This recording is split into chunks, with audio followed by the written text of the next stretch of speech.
Today, we're going to talk about the principal component analysis and the logistic regression. These are two methods together trying to do a classification problem on Sonar dataset. As we previously investigated for the Sonar dataset, we found out 10 to 20 components maybe explain the variations in a data set as a predictors potentially. Today, we're going to connect this PCA as the first step to process the Sonar data and then feed the 10 and to 20 major component into the regression and trying to conduct the classification. So let's take a look at the data first. Let's lock the packages and then also load the data. Take a look at the data. Again, there are 60 predictors and one label column.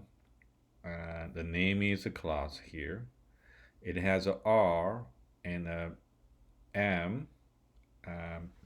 There means they're referring to rock or metal as a material type for this data set. We can also take a look at the distribution of the two materials and also convert it to the factor in a columns in a last column. So let's just split the data and check how many columns for the training and the testing. It's about 3-to-1 ratio.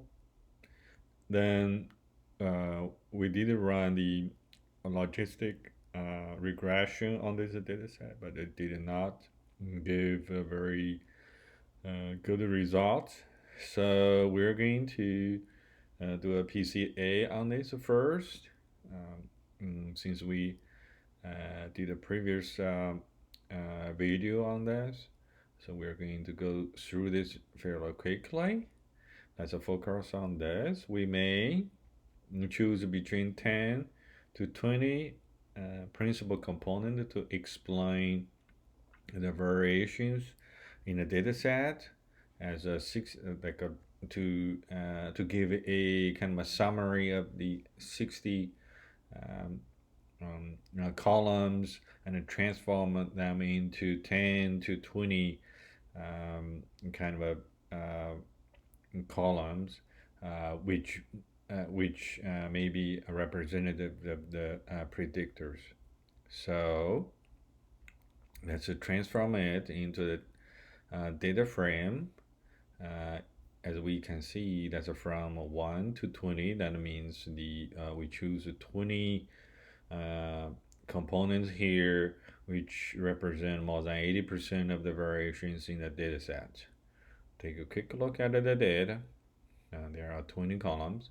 Let's run through this into the logistic regression, and that's it. Take a quick look at the test data set and predict the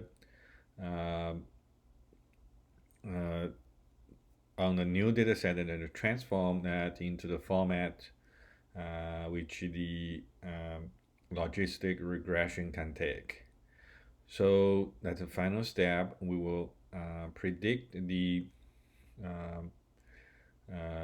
materials based on the new data set, which is transformed by the PCA method. Again, we're select 1 to 20 principal components in this, and we will predict this on the new data set, and we can see this is not very impressive either. So let's take a look at what's the accuracy. Accuracy actually is fairly low, Not very sure this is worse, well, to go this way or not, but definitely we explore this approach. Maybe we will refine or correct, and um, we're the could be wrong sometimes in the steps, and we will exploit further later. Thank you for watching this video. See you next time.